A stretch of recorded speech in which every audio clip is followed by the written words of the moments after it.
My name is Katie Starantino. I am the Director of Wellness Initiatives. Thank you so much for being here with us today.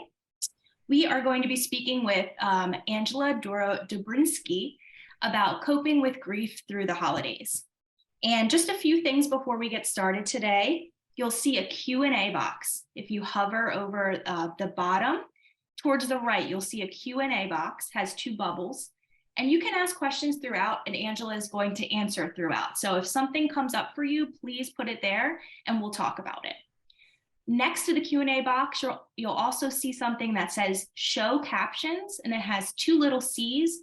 Feel free to turn that on for yourself. That's closed captioning, so that what we're saying will be in text as well. So without further ado, I will introduce Angela. She's a licensed professional counselor with a private practice. Additionally, she is a certified grief counseling specialist and holds a certificate in holistic health coaching from the Institute for Integrative Nutrition. Angela earned her master's degree in counseling psychology from Manor College and her bachelor's degree in psychology from Stockton University. Prior to private practice, Angela worked as a bereavement counselor for Mainline Health Homecare and Hospice, the Renfrew Center, and as an adjunct faculty at Manor College, teaching developmental psychology and stress and health psychology. And I don't have this written, but Angela also wrote a book, which is very exciting. So we are thrilled to have you here with us, Angela, and I will turn it over to you. Great. Thanks for that introduction, Katie. I appreciate it. And thanks everyone for joining today. This will be a fairly informal presentation, and I really encourage participation. There are times I will ask you to share some answers, and as Katie said, you'll type those in the Q&A box. I will read those answers aloud, so for the benefit of everyone. If you have any questions throughout, type in the Q&A at any point. Katie will let me know there's a question, and I'll speak to that then. We'll also have time at the end for questions, for comments, for other sharing, or anything that we didn't get to throughout. So thanks for joining us, and I hope this is a helpful presentation for everyone. Oh, thank you, Ms. Edith. Our mics and cameras should be off, correct? That is correct. In fact, I think it's the only option. Yeah, because we're in webinar format. So thanks for clarifying that. That said, the Q&A box is a perfect place to ask any questions or share anything you'd like. Okay. So today I'm going to get my mouse working. There we go. Today, overall, we're going to touch briefly on why we're talking about grief over the holidays and why this can be such a challenging time for people. We're going to talk about what we really want for our holidays, given the fact that we have a loved one or loved ones who aren't with us, given the fact that we're grieving. So really identify what could this holiday season be like, given that fact. And then most of today's talk will be about how to face the holidays, how to navigate certain situations, and how we can get through this season in a way that is, as meaningful and peaceful as possible.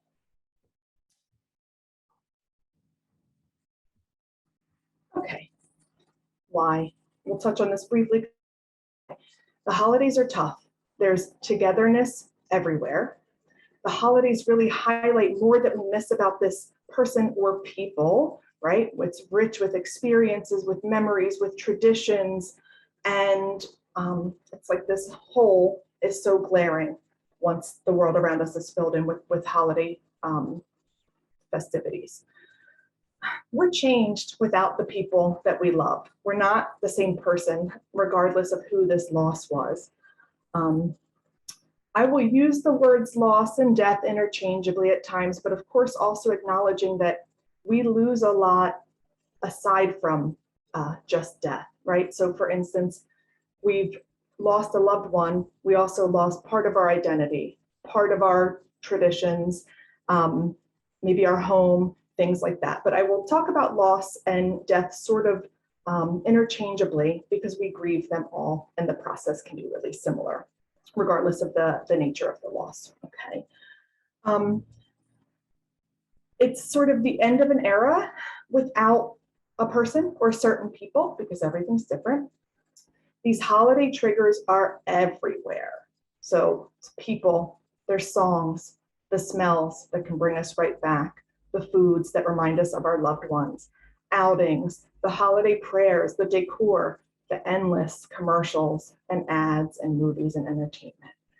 We're really now entering the holiday slide. We're coming up on Thanksgiving and then Hanukkah and Christmas Eve and Christmas and Kwanzaa and New Year's Eve and New Year's Day. And the next couple months, we'll be facing this really daily, and it's hard, it's sort of inescapable. So holidays are hard for you. If you dread them or if you're feeling apprehensive or just not that festive this year, you're not alone. There's a lot of valid reasons for that. Just a question for you to consider. This you don't have to answer in the Q&A. This is just to sort of orient yourself to the next portion of our presentation. One, do you expect your holidays to be the same without your loved one? I think most of us would say no, and that's hard to accept because of course we'd love them to be the same, but that means we'd love them to be with our loved one. Given the absence of this person or people, what do you want or hope for over this holiday season? Just consider that for 1 second. We'll move along. What do you want or hope for this holiday season, given their absence?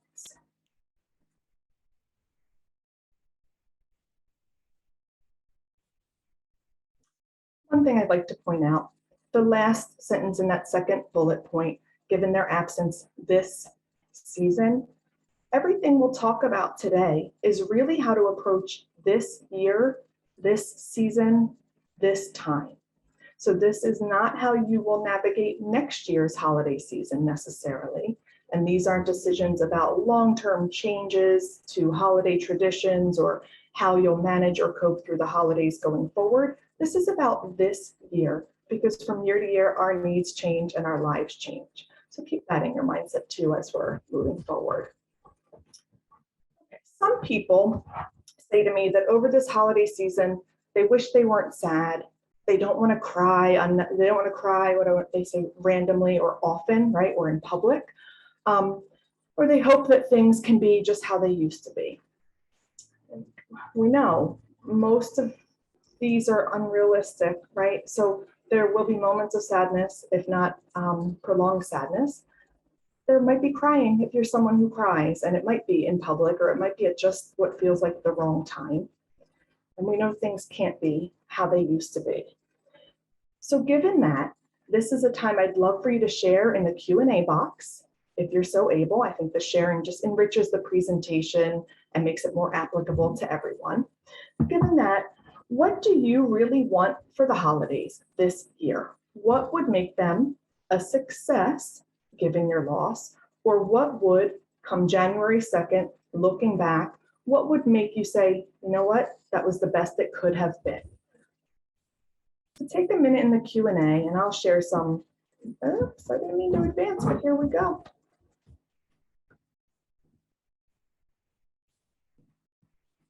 Oh goodness, I'm sorry. There we go. Okay, I'd like some families and to not be alone in my grief, to not be alone in my grief experience, to not be alone in missing this person, to feel a sense of inner peace. Despite all the emotions that can occur in grief, it's possible to maintain some peace through the season, even if the mood is more somber or there's some sadness present.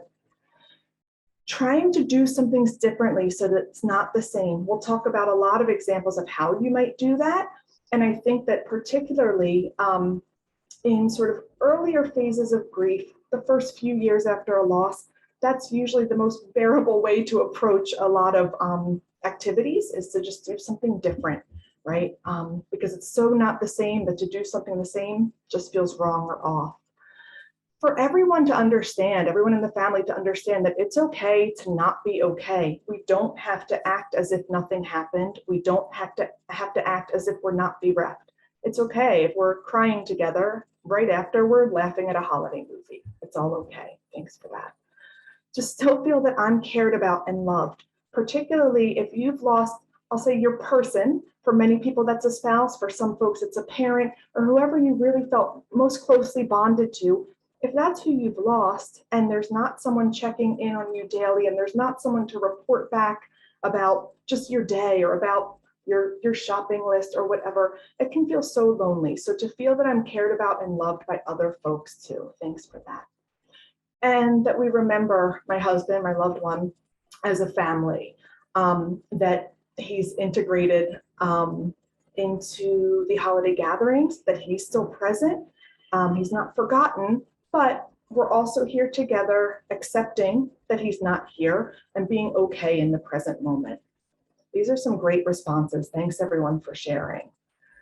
I've shared on this slide a few other examples of things that people often wish or want coming up on the holiday season. My loved one is remembered at functions. So often I hear people say, nobody even mentioned him the whole day. And that's hard and hurtful and sad. So I want my loved one to be remembered. That my crying is met with understanding. It's okay to not be okay. Rather than someone trying to shush you or hush you or make you feel like, everything's okay. It's not okay. And I'm still here and I'm sad. And, for folks to understand that. That despite my loss, my grief, any pain or sadness, that I can experience some warm and happy moments. So I miss my spouse, but I adore this new grandbaby and I get this moment of joy when I hold her. But I feel supported by the people around me, considered and included. That we can start some new traditions that honor my loved one. So making sort of legacy traditions or things that include this missing person going forward. And some, shared others in the Q&A. And just remember that everything we're talking about right now, everything you're considering right now really need only be for this year.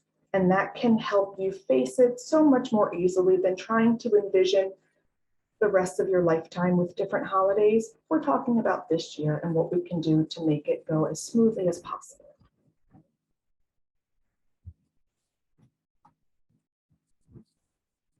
Okay, now the how, and this will be the remainder of our presentation today. So we're going to talk a bit about discernment, how to decide what to participate in, what to do, what invitations to accept, and so on.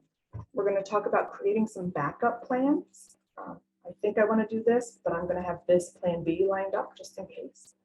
We're going to talk about how to make sure you have a support system in place and what that might look like. We'll talk about communicating with your loved one who's not here any longer. We'll talk about including them in new traditions or existing traditions. We'll talk about the option of breaking tradition entirely and what that could look like. We'll talk about creating a holiday legacy project.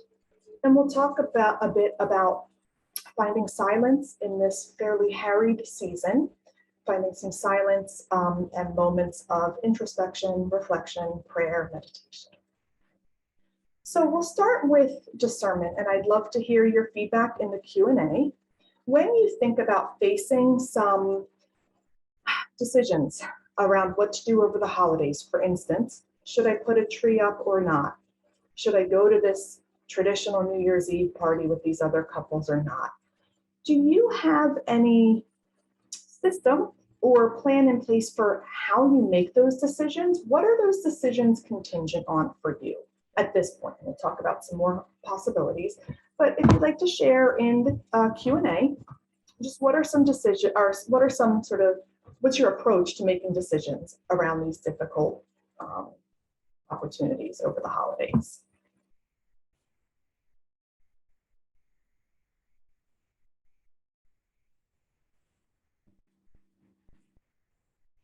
Shares, I'll still read it, but in the meantime, we'll move on. Here's some things you might consider, okay, when you're trying to decide, should I do this thing? Should I do that thing? Very few things will feel right. Okay, it doesn't feel right to do the same thing we always did, but it doesn't feel right to break tradition either, so that can be tough. Oh, thank you, Kathy. So Kathy just shared that one thing that might help is talking to the family to see what other people feel we should do. It's a great point that our grief or the person we are missing is not our grief alone, that other people are missing them too, or other people are feeling displaced or sad or uncertain about how to proceed. And that maybe other people have strong opinions or feelings like, I can't face this. Can we skip this as a family this year? So consult with the family. Thank you for that. Thank you, Debbie. Trust myself. Resist the pressure of others. Absolutely. Consider what is right for you, again, this year. And that pressure of others is typically really well intended, right? People say, we don't want you to stay home, come out to this party, or you should just, go along, move along with your life. It's been 2 years. You should just go, you're gonna, host New Year's Day brunch again, right? Because it's time to get back to normal. You check in with yourself, decide what is right for you, despite the pressure of others. Thanks for that. Often told or outvoted in holiday decisions. So other people make the decision for you. Amy, if you care to share, I'd love to know if that's, for instance, something that works for you, like other people make this difficult decision for me because I would cook anyway and that absolves me of that responsibility, or if you mean more like people are just telling me what I should do and that feels uncomfortable. I'd love to hear more about that if you care to share. Margaret says, I almost always accept invitations. I'm a social person with a big network of supportive friends. It helps me to be with people. And then if family members were involved, I'd co-decide with them. That's great. Yeah, so let me talk briefly about social people, spending time with others, isolating versus solitude and all of that. It's really hard to discern because when you are really acutely grieving, even some of your core personality traits can be altered temporarily, right? So you might be someone who typically needs a lot of solitude and really, cherishes some time alone and so on and so forth. And then in your loss, you feel desperate to be around other people. It is too lonely to be on your own. And the converse is true too. You might be very, say, outgoing, social, extroverted, love being with other, love being with other people. And now in the context of this grief, you're going, I just can't be with people right now. So sometimes what we know about ourselves is just not true during acute grief. And so it's helpful to trust yourself and check in and identify what are my needs now. Marianne says to Margaret, hope you realize how lucky you are. And and Amy says, sometimes it helps to distract me, but sometimes I really want to say no. Yeah, that's another thing. So it can be hard, particularly if you're someone that carries the responsibility for family traditions and holiday activities. Often in a family, there's like sort of the one person that really coordinates everything and really carries everything. And if you're that person, it can be really hard to say no, even for just this year. You feel like you're letting people down or changing their holiday experience. And that's a tough thing to wrestle with. So some things you might consider when you're making these decisions is, will this enhance my life? I don't think it's a reasonable hope or expectation to, if I do this, will I not feel sad? Or can I do this without being sad or emotional? I think sadness and other emotions of grief are inevitable, whatever you decide. And it's not always bad or wrong. So you might do something like go to your grandchild's production of the Nutcracker and cry in your seat half the time because you wish your spouse were there, but still feel enriched by the experience. Okay, so will this enhance my life? Will this improve my relationships? Is saying yes to this something that will further bond me with these people or improve our relationship? Will this provide a reprieve? Would this be a nice break or diversion, distraction, retreat? Could this give me a little pause in some of the intensity of this grief? Will this be gratifying? I don't really feel like schlepping out all the Thanksgiving plates, but I know when it's done, I'm going to feel better about it. Will this allow my grief? Is this something that will let you be where you are that day, that moment, even if it includes tears or feeling a little withdrawn or a little quiet or feeling extra needy and wanting a lot of affection or attention from other loved ones, will this allow that?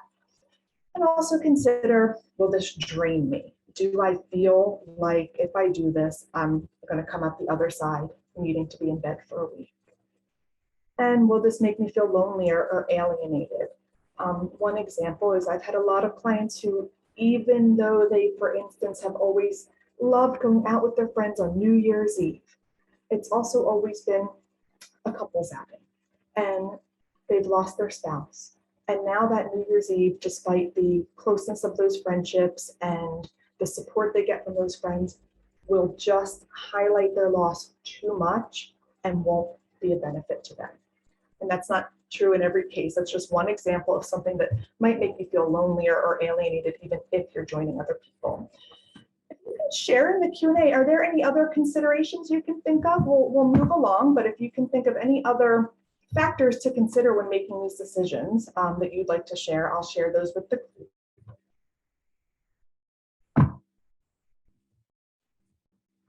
Okay, now we're going to talk a little bit about going into the holiday season having backup plans.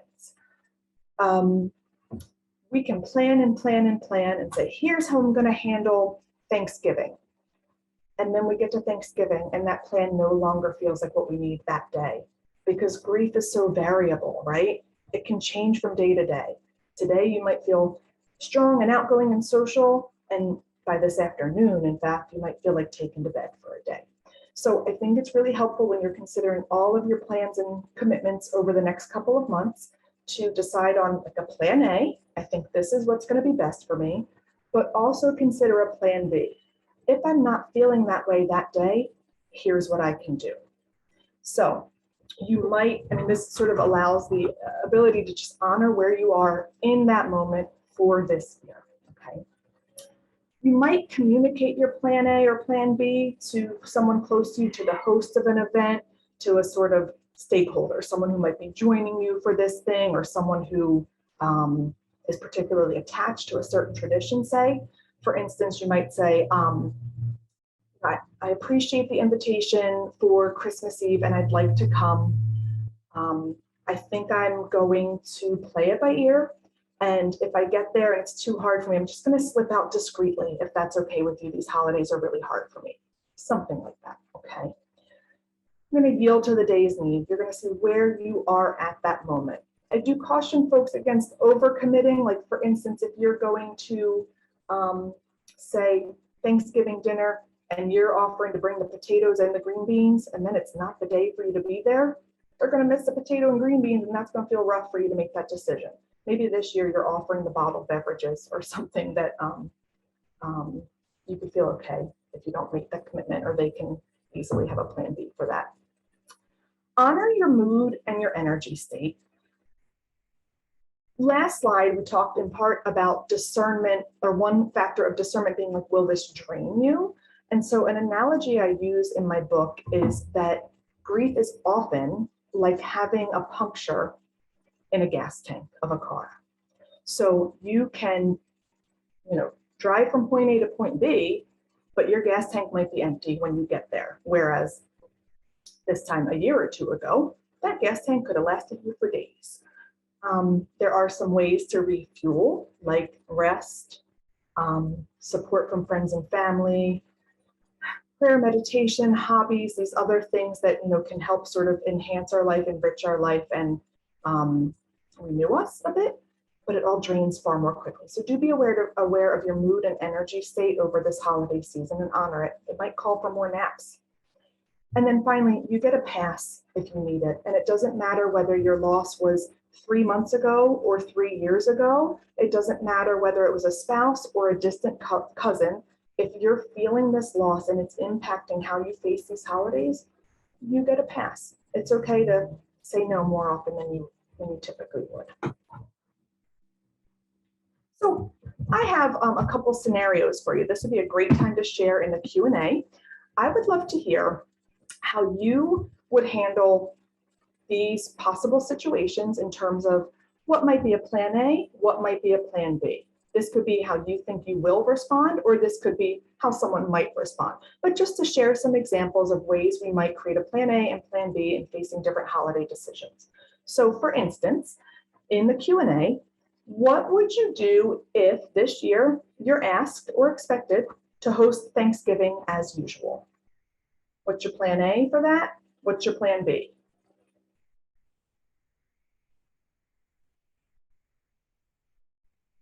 You know what, I'm going to share all the examples and you can speak to anyone that sort of calls to you. Another example is you're invited to your traditional New Year's Eve couples dinner. What's your plan A? What's your plan B? Or you're invited to your grandkids' holiday performance. What's your plan A? What's your plan B? What do you think your inclination would be in each of these scenarios? And what's a backup plan if you need it? Thank you, Kathy. Just right to the backup plan. My sister-in-law is going to host this year. Great.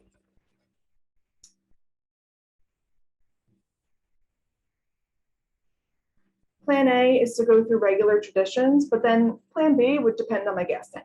So if I can't make it as planned, we'll go with the flow, or plan B to give myself grace.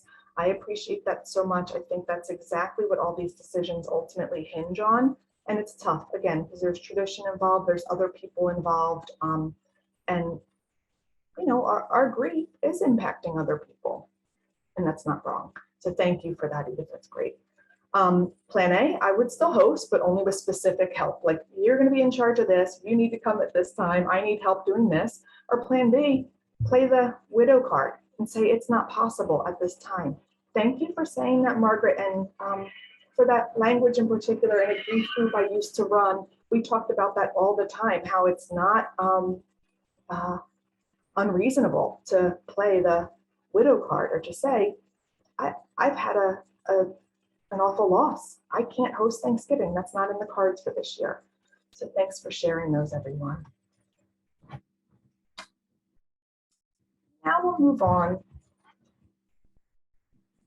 to having a support system in place. This looks different for everyone. Some people have very rich support systems right now, just default. Some people have a massive family but don't feel support from any of them. Some people have one neighbor they can always rely on. So of course this looks different for everyone. I want you to consider who are the people or person who could provide emotional support, a place to vent, a place where your grief is just safe and tolerated and allowed.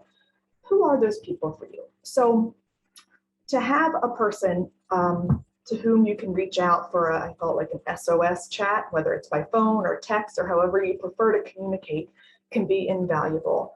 I've worked with many folks who will do, you know, I'm at the Thanksgiving dinner and suddenly I'm flooded with sadness and I feel completely apart from everyone who's here, and I'm going to step outside and call my friend Mary and just tell her how hard this is right now. And then that friend can provide a little support and intervention and maybe refuel you enough to get through the next few hours, or help you see, my gas tank is empty, I'm going home. So it can be helpful to have someone that you can contact in that way.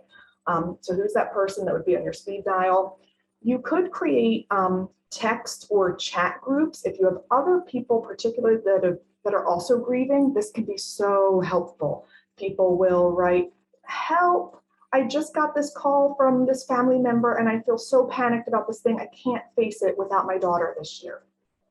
That can be helpful. And it's multiple people available for SOS. That also increases the likelihood that someone's available when you really need them, because you're reaching out to several people at once. Who's your safe space person who can sort of tolerate and hold your grief and just allow it, that you don't have to pretend, you don't have to act chipper or festive, you can just be with them. I think you need that reprieve. Thank you, Amy. So in addition to support people, keeping a journal if you have no one to talk to at the moment or no one you want to, because we all know sometimes we have people who are willing, but their response might not be helpful for us, or it might sort of open a whole Pandora's box of other difficult things that we're just not wanting to do. So you can vent in a journal or just write out sort of stream of consciousness, writing on a blank piece of paper. It doesn't have to be anything fancy, but that can be a great place to direct your emotions and your current experience. This is tough. So I don't want to rely on my adult kids for this because they're grieving too. This is so hard in families. And I see this all the time. Right now, I'm working with several couples who've lost young adult children. And it is a very, very, very hard time because neither spouse or other adult kids can really provide support. They can all be in this together and remember their loved one together, but they all have very different needs and very intense emotions right now. So the same person shared that she's got 3 siblings and a sister-in-law and a few really close friends, and that will be her support network heading into this holiday season. Thanks for sharing that. I also want to mention to you all the possibility of grief support groups. First, there are more programs like this over the next couple months in different venues, right? Some churches, some therapists, like a holiday grief workshop sort of thing. So that's an opportunity. But also there are some ongoing support groups with other people who are grieving, and that can be such a helpful place to be, particularly over the holidays when you're feeling maybe more alone than usual. And so a lot of churches will offer those sort of grief support groups. You can look into some near you. Most local hospices have grief support groups. They're typically free and open to the community. So you could look up some of the hospices near you and phone in and say, is your bereavement program offering any grief support groups right now? And then there's also some local grief centers. These are typically geared more toward family and children in this area. So Peter's Place in Radnor and a Haven in Chester County. But that could be another place to look and see if they have any present grief support groups that you could take advantage of. It can be really great extra just support, a little buoy this time of year. Saturday Night Supper Club is a program I run once a month for grieving people. It's a Saturday evening virtual get together. It's not a grief support group. It's just a place for grievers to connect and spend a Saturday evening together. So, okay. Another thing that we can consider doing this time of year, well, always really, is to communicate with our lost loved ones.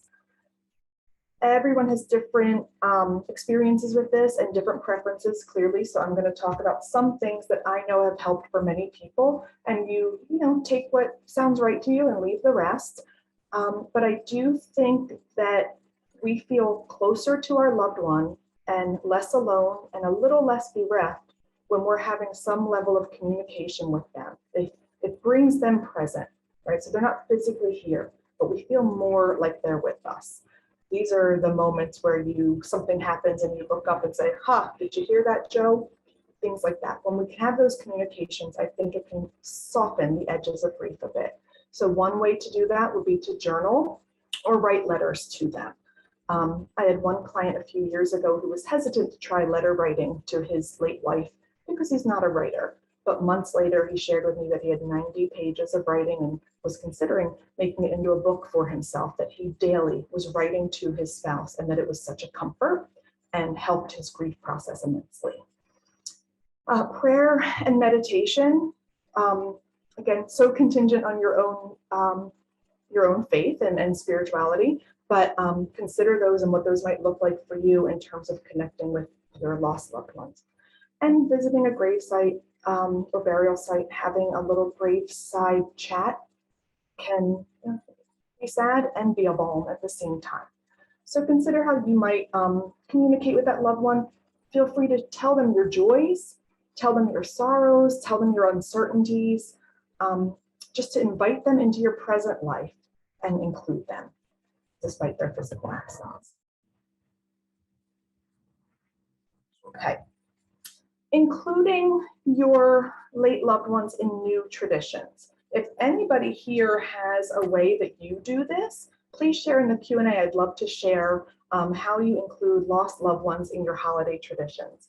Some really common ways are to set a place for them at the holiday dinner table, to light a candle, to say a toast to them. So in my family, my uncle started after his father died. His mother predeceased him, After his father died, he started every Thanksgiving before we sit down to eat, hosting a brandy toast to his parents and to everyone else in our family that had passed. And so we stand in a circle, we have a little brandy shot because that was great Uncle Jim's drink of choice. And we say the name or names of the people we're remembering. Every year that list gets a little longer. There's more losses every year, but it's also beautiful to see how every year the circle changes too. There's people present who weren't there before, new babies, new spouses, new friends of the family. And so this has been a really helpful healing tradition in my family, and we continue it. I guess it's been about 14 years now, I think. So that's one example. I'm going to go to the Q&A here. Oh, yeah. So this is so tough. Thank you for saying this. Someone said, like, how do I manage the loss of family members still living? People from whom you're estranged, people from whom you've fallen out, people who are maybe off the grid in addiction or acute mental illness and really not there. How do we grieve them when they're still alive? There's no real finality to it, but it's a loss. I think a lot of these things that we're talking about here, for instance, these traditions, don't work the same for someone who's still alive, particularly for people who may still have a relationship with them or still have them as part of their life. I think when we're grieving lost living people, it does take another approach. It's still very real grief, but it can be harder to integrate these systems into traditions because, again, because there's that complication of other people's relationships. So there's a long answer to that. My book does speak a bit to that, not specifically around holidays though. Debbie says we have altar photos. We do a toast. We tell family stories. You know, my maternal grandfather died while my mom was pregnant with me, so I never met him. But I could tell you about 20 different stories about Gran, including the time he was so mad that he slammed a ketchup bottle down on the dining room table and ketchup went all over the ceiling, which did not help his anger. I feel like I know him. The stories have been passed down, that his legacy continues in our family, even to the generation that never met him. Oh, Edith, I love this in terms of a recipe. Her uncle has a Spanish coconut eggnog, and only a few have the recipe, so I make it every year. But now it has more meaning since my uncle just passed away Christmas Eve last year. I'm sorry for your loss, Edith, and I'm glad you have that tradition to sustain you.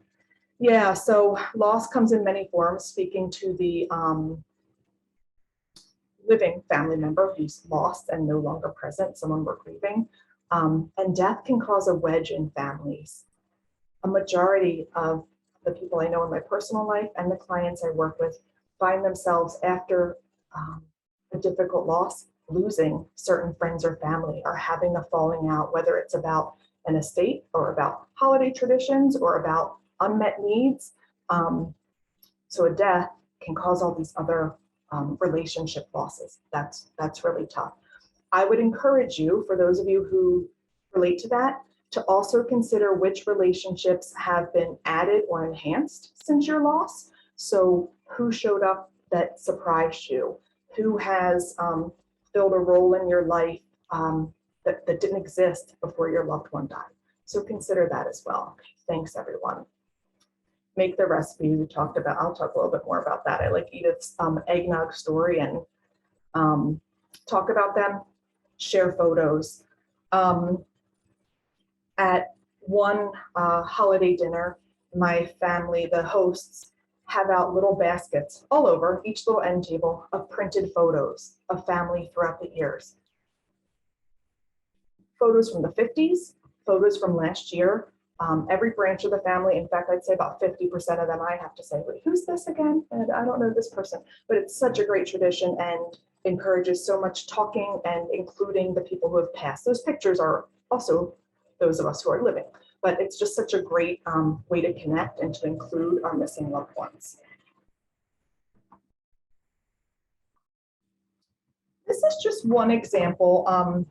Someone said altar. We talked about lighting a candle. This is one example of something we do in our household. My son lost his mom when he was 9. I've since married his dad and adopted him. I never met his mom, but we keep this little memorial crystal plaque to her on our mantle. And when we put out our Christmas ornaments, there are ornaments that are hers or that have her name on them. And that's part of how we keep her memory alive in our household, even though I've not met her, but this is so helpful, for our son, and it includes her in our current traditions, and he really looks forward to that now. So that's just one example. Okay. Another option for facing the holidays, you can break tradition entirely. Some of you have already shared that's what you intend to do or are considering doing. You can take a pass. Nope, not doing this holiday this year at all. Or nope, not going to host as usual, but I'll come as a guest. Thank you for mentioning this. Thank you for mentioning this in the Q&A. Miscarriage. Miscarriage is one of the toughest things to grieve because it's not a visible loss to other people, particularly people who have not themselves lost, an unborn child. And so that can be really alienating for people. And again, the couple are both grieving, so they can have a hard time supporting each other. So this is something, if you know someone who's endured that loss, it might be helpful to acknowledge that to them. I was thinking of you and how tough this must be, and I'm there for you. And for those of you on this call that are suffering grief through a miscarriage, please know that it is really worth reaching out and expressing the severity of this pain to people who don't get it. They don't get it if they've not experienced it often. But if you can share with them, you might be surprised who shows up and who can be a support for you. So thanks, everyone. Okay, so one thing you can do is completely take a pass. You might, even if you decide to take a pass, still want to have a plan A and plan B. Like, nope, I'm not going to Thanksgiving this year. But if I show up at 2 because suddenly I regret that decision on the day, is that okay? So you might do that. Did anybody, if you've ever seen the movie Christmas with the Cranks or read the John Grisham book called Skipping Christmas, it's based on that. This couple decides once their adult child has left home that they don't even want to do the holidays this year, and they try to skip Christmas altogether. They're not going to decorate, they're going to go away. It doesn't work out for them, but they are convinced otherwise, but that is an option. Travel. So one way to really get some distance from the pain of holiday traditions and the way that highlights this absence and sort of makes this whole pronounced is to travel. Some folks just go away for a holiday. It's very different. It's not that it makes the grief go away, but you don't have to directly face so many really difficult triggers that can be hard to process. So that's a consideration. You might stay home. Again, not go out. I touched on this a bit earlier. You don't want to isolate, but sometimes we really do need solitude when we're grieving, and that varies person to person. So if you are, if you have 1 or 2 decent support people and you really aren't feeling social this holiday season, this year, it's okay to stay home. I don't want to see you staying home in 5 years, but it's okay to stay home. You could skip decorations altogether, or you could scale them back. I have one client that said, I'm just not going to put out all the decorations. It's too much. It doesn't feel right, but I'm going to have, some trinkets. Embrace the mundane. Just go about your daily life to the best of this does require, how do I say, we can't be entirely protected from the holidays because that's what the world turns into holiday world, starting about, I don't know, the day after Halloween. So, but just go about your normal business. And then to remember that everything you're deciding, everything you're doing is for this year. It's just what's going to work best for me for this year. Okay, thanks, Margaret. Next is consider a holiday legacy for your missing loved one. You might start a new family tradition, like having a cookie day in their honor, or all going to a Thanksgiving morning 5K, switching the holiday to observe at a restaurant, or you might create a fundraiser for your loved one's cause. They were fierce animal rights activists, and we're going to have a fundraiser for the SPCA, or an awareness raising campaign that may be around the nature of their loss. We're going to do a suicide prevention walk or something like that. Or you might do a family volunteer day. There are so many ways to bring your lost loved ones into the present holidays and set them as part of the traditions going forward in a way that really honors them. This is not directly related, but I shared this picture here because I put Cookie Day as one thing. This picture is a cutting board that I got for my sister several years ago. Our grandmother and mother and uncle all died in short order, and they were our family. So this is a recipe for our grandmother's cookies called lace wafers. They're those really thin oatmeal, like buttery, almost translucent. So good. She made those, I mean, dozens and dozens and dozens a year. She made those and gave them as gifts to everyone she ever met. So they are a family tradition, but this cutting board is the recipe written in our mom's handwriting. So I got this her recipe card and had it engraved on a cutting board. I do cookie days like that, and baking the main recipe of all my deceased loved ones. It's a lot of cookies, sadly, but yeah, it's great, isn't it? Thanks. It's you know, but it's special to me, and it carries on their legacy. Like, I can't imagine a Christmas without Nan's lace wafers, so I'm going to keep doing that. I want to mention something, an aside, that over these few months, there are also bound to be non-holiday dates that are tough.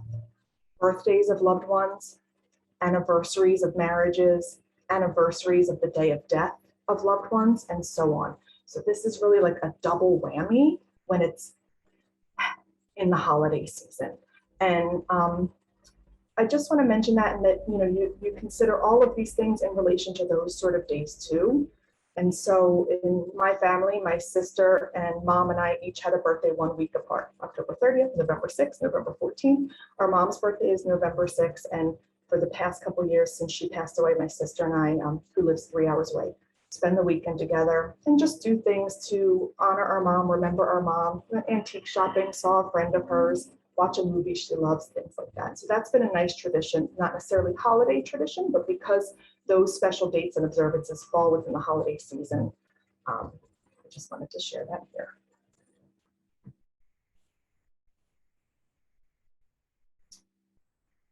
Another, oops, I just see something in the Q&A. Oh yeah, thank you. Homemade Christmas ornaments are a great way to get others involved and give us gifts to put on a tree. That's great, whether it, yeah, in so many different ways, right? It might, we got an ornament, someone gave us a gift of like our mom's handwriting, you know, that was so special. Yeah, that's a great idea. Thank you, making Christmas ornaments. Oh, Margaret shares that the number 24, the date of the 24th on each month, has many different significant relations to her. That's June 24th, her husband died, their anniversary, July 24th. She went to a wedding September 24th, and then Thanksgiving and Christmas Eve are the 24th. That's not even double whammy, Margaret, right? I mean, that's just bam, bam, bam, bam, bam. Those are really tough, and I hope that you can access some of your support system in anticipation of those dates, and that you can, especially on those dates, default to that plan A, plan B thing. Often the anticipation of the date can be even harder than the day itself, but that, you know what, on the 24th of each month, I'm gonna take time to do this thing that I know can soothe me or calm me or comfort me. That's a tough one, Margaret, thanks for sharing. I think this slide is an undervalued practice. So whether it's prayer or meditation or just silence, and whatever that means for you and your spiritual traditions, but the holidays feel harried from day one. Actually, from day -1. Like, you go into the stores on October 31st and they're clearing up the Halloween candy and putting up Christmas candy. And the pace doesn't stop and the input doesn't stop. There's music everywhere, ads, the movies, all these things we already mentioned. It's a constant barrage. More invitations, more activities, more expectations. Sometimes they're expectations we put on ourselves, but sometimes it is just, this is like what we do as a culture. And, you know, I've always done Christmas cards. Now I feel I have to do Christmas cards, but it's so busy. So this can feel especially harried these next couple months, despite grief, right? So I think it's more important than ever to find moments of silence, to find times to pray or meditate, and to just breathe. Carve out quiet moments without distractions or demands. You might cry, it's okay. You might feel intensely, and it's okay. The busyness of the holiday season can put us on autopilot, which ultimately disconnects us from ourselves, our source, our loved ones. And it sort of feels like life is living us rather than we are living life. And so I think a really helpful thing is to find those moments of silence. That might include reducing input and triggers. So it might mean turning off the TV or watching less news or taking a break from social media that's very, rapid, even if it's pleasant content.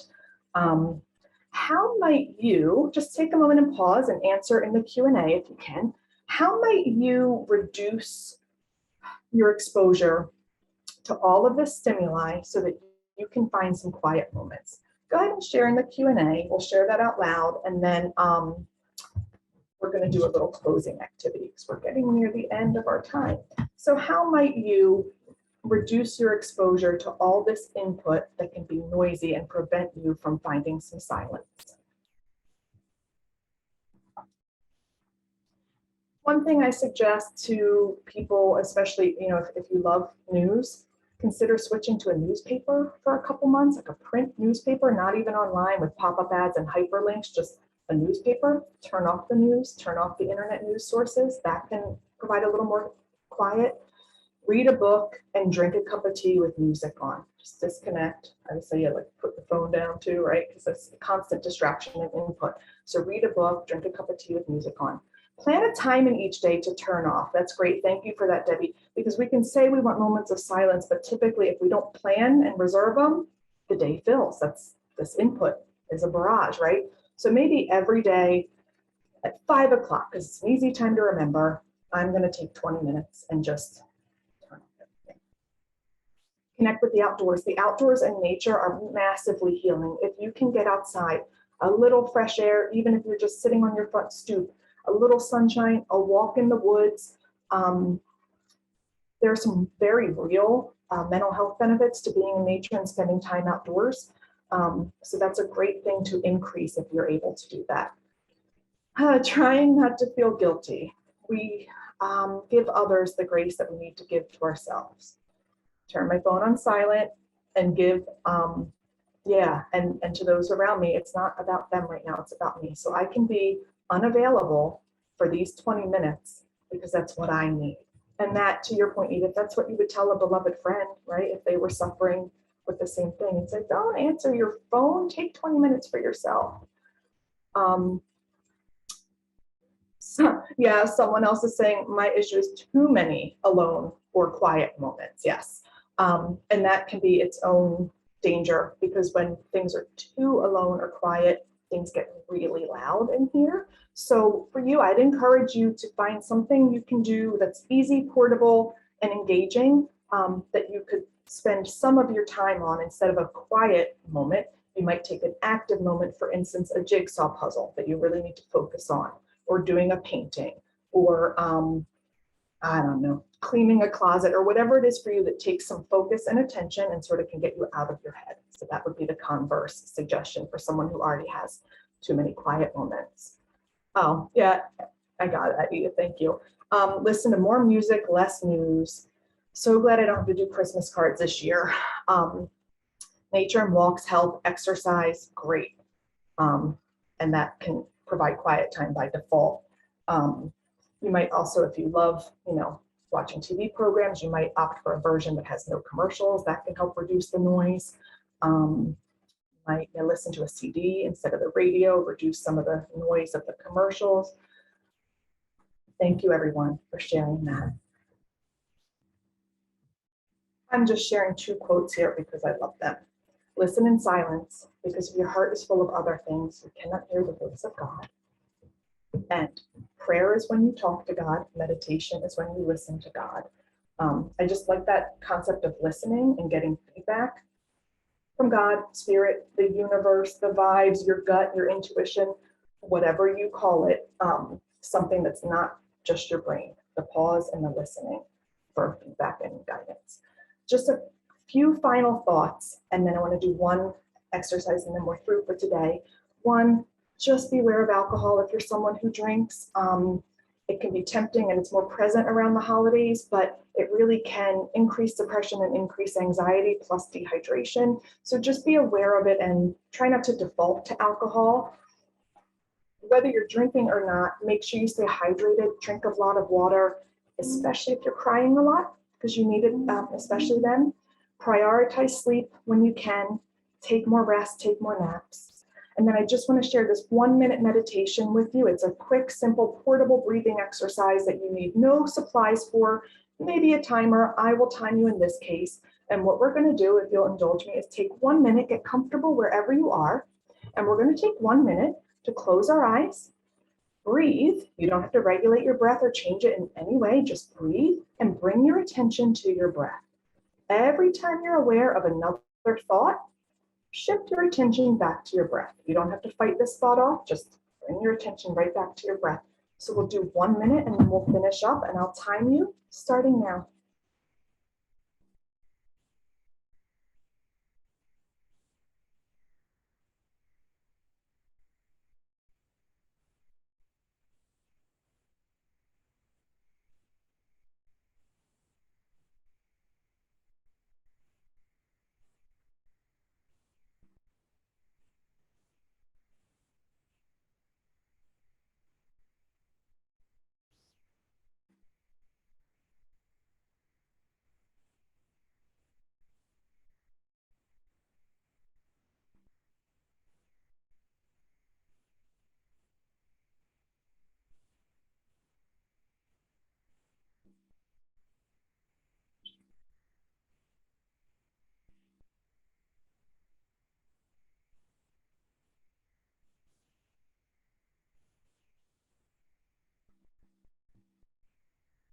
Okay, that was 1 minute, something you could pretty easily integrate into your day, maybe even several times a day, and tends to refill the gas tank for a lot of people, just that 1 minute breath pause to quiet the thoughts a little.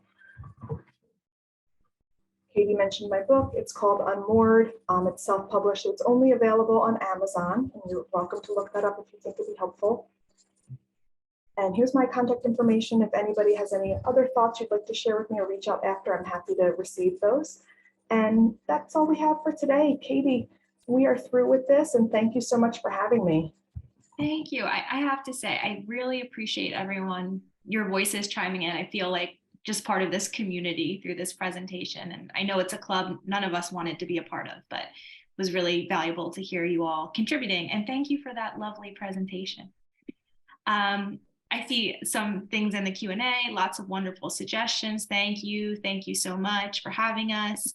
I want to let you all know this will be recorded. So if you want to come back to it and pick up some more of Angela's tips, feel free. She also gave us some handouts and the PowerPoint. So you will receive that in your email. Look for that and the recording in about 24 hours or so. Thank you so much, Angela. Thanks, everyone. Take care.